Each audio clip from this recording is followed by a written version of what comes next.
Democratic presidential candidate Kamala Harris received a major celebrity endorsement last night, just moments after the debate. Pop star Taylor Swift publicly shared her support for Harris and her running mate Tim Walz.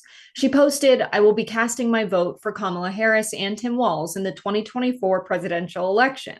I'm voting for Kamala Harris because she fights for the rights and causes I believe need a warrior to champion them." She signed the post "Childless Cat Lady," a direct reference to Trump's running mate, J.D. Vance's recent remarks on America being run by childless cat ladies. As I'm sure you all have seen, last night's debate got testy, to say the least. The former president called Harris the border czar. Let's watch. What about all the people that are pouring into our country and killing people that she allowed to pour in? She was the border czar. Remember that. She was the border czar. She doesn't want to be called the border czar because she's embarrassed by the border. In fact, she said at the beginning, "Oh, I'm surprised you're not talking about the border yet." That's because she knows what a bad job they've done. Joining us now to discuss is former Wisconsin Democratic Senate candidate Steven Olikara. Thank you so much for joining us. Thanks for having me. So what was your take on the debate? I think most people are saying this was a win for Kamala Harris. But what did you think were the highlights? Well, Kamala came in with a strategy to, one, introduce herself, two, cast herself as the candidate of the future, and three, to push some of Trump's buttons. And I think Trump's strategy, I guess, was to be himself and react to those buttons being pushed. I mean, when you have Trump talking about migrants eating pets, I don't think you're on the winning side of a debate. So I think Kamala executed that strategy extremely well. I don't think she had a perfect debate. I think that some swing voters might have been looking for more substance from her on issues like, in the first question, the economy. Are we better off 4 years ago today as we were 4 years ago? I think the answer is an easy yes, although we're still facing some challenges around costs and inflation. So she didn't answer that directly. But the bottom line is, I think she comes away with an edge from this debate. She clearly won, and I think Trump was fumbling around and clearly didn't have a strategy. Yeah, there was a lot of non-answering. It makes me wonder what the debate prep even looks like. It seems like Donald Trump is just surrounded by yes men. He probably went back in the room and talked to his team and was like, "But you said bring up how student loan forgiveness was struck down in the courts." And they were like, "Yeah, but not when you're being asked about blocking the border bill." Every answer was seemingly an evasion. And I think that played to Kamala Harris's hand in this debate room. She talked about, economic policy plans. Trump said he has concepts of a plan. There were a lot of key moments that drew attention. I don't want the Taylor Swift endorsement to take away from that. So let's talk about that first. What were the standout moments for you? Yeah, well, I think first, when you talk about, for example, climate change or Roe v. Wade, those are all issues that Kamala is going to be the winner on. She represents a view that the majority of people have. I think she did pretty well on foreign policy, but I do think that, again, I think about who's actually doing work here to not just fire up their base, but also attract swing voters. And I don't think that we got enough from either candidate. I think that Kamala, she presented herself as presidential. She's clearly competent and can do the job. So I think that was a key test, a key threshold for a lot of people that people want to see passed. And I think Trump was sort of the same old Trump. And so I think that Trump could have done a lot better on inflation, talking about the economy, which generally have been issues that he's done better on. But again, he just didn't have that strategy. And when Kamala came in talking about you've been fired by X millions of voters, I encourage voters to go to your rallies because they're boring. She's asking for Trump to take that bait, and he absolutely took it hook, line, and sinker. And so I think people come away from this feeling like, all right, Kamala is a competent one. Trump is sort of spinning his wheels in a right-wing echo chamber.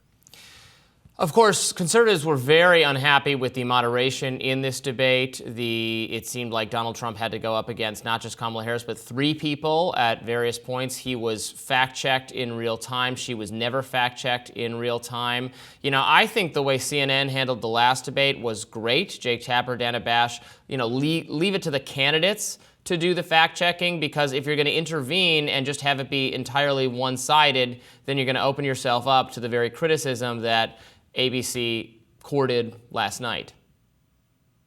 Yeah, I would agree with that, Robbie, because you're right. The candidates have the responsibility to be fact-checking the other candidates. And I think when debate moderators get into that, although I do think they were factual in their fact checks, you play a game that you kind of can't win, which is you have to think about how you can be balanced. And it wasn't like both candidates were flawless from a factual perspective.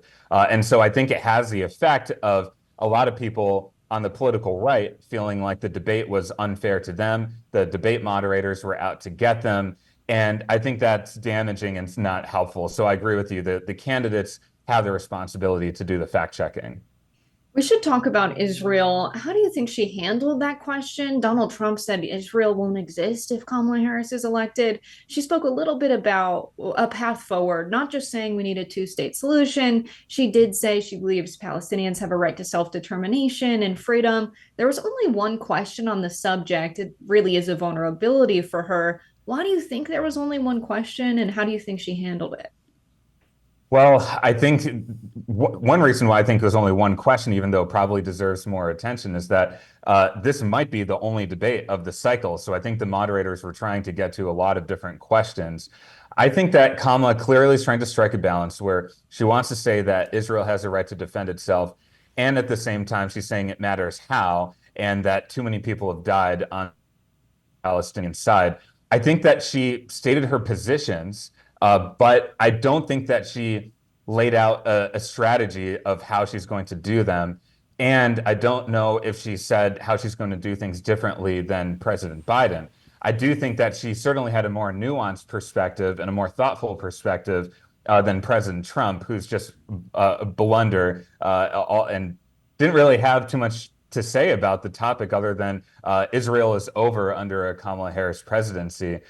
So I think that Kamala is trying to do some work on the progressive base in her party, as well as the moderate base in her party. And I think she tried to strike the balance. I don't know if she did anything further than what President Biden is suggesting right now. And I think there's some foreign policy voters, people who really pay attention to this issue, who probably didn't get as much as what they're looking for. But I think she came into this with the do no harm principle, and she definitely accomplished that.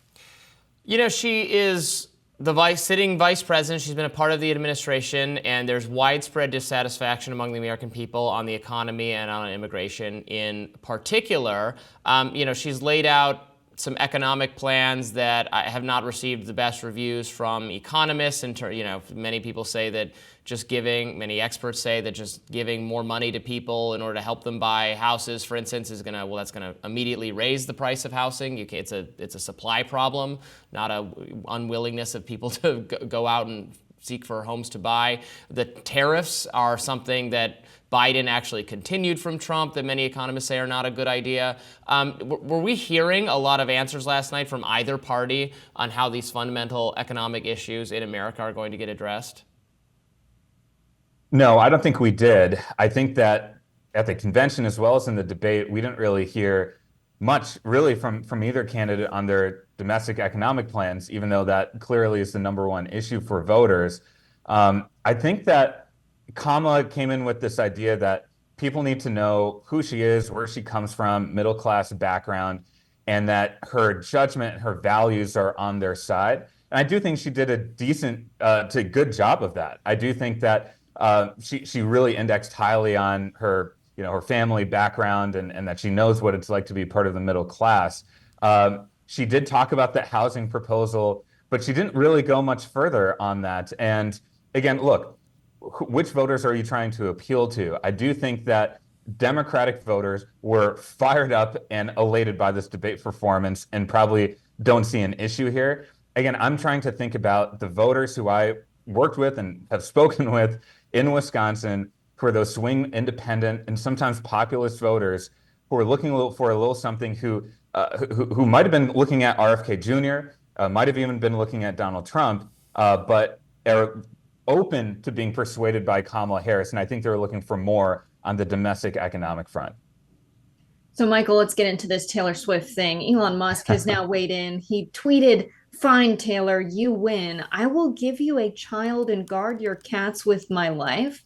So it's safe to say there's a bit of a meltdown happening in response on the right. But what do you make of this Taylor Swift endorsement immediately after the debate? I think it was telling that Republicans were already forecasting their fears about a Taylor Swift endorsement 4, 5, 6 months ago. So I think they had assumed this was coming and they knew it would be bad for their side. And this is the number one endorsement, culturally speaking, that I think a candidate can look for. I think Taylor waited for the right moment. I think she put out this post basically right as the debate ended. She obviously was pushing some buttons with the childless cat lady sign off, and with Elon Musk and others responding, clearly they're reacting to this, and so this is a great endorsement for Democrats. Clearly, I think it will energize some of the Gen Z and millennial voters that they've been trying to go after. And at the end of the day, I strongly believe that culture precedes politics, and this is the number one endorsement you can have from a cultural perspective in America.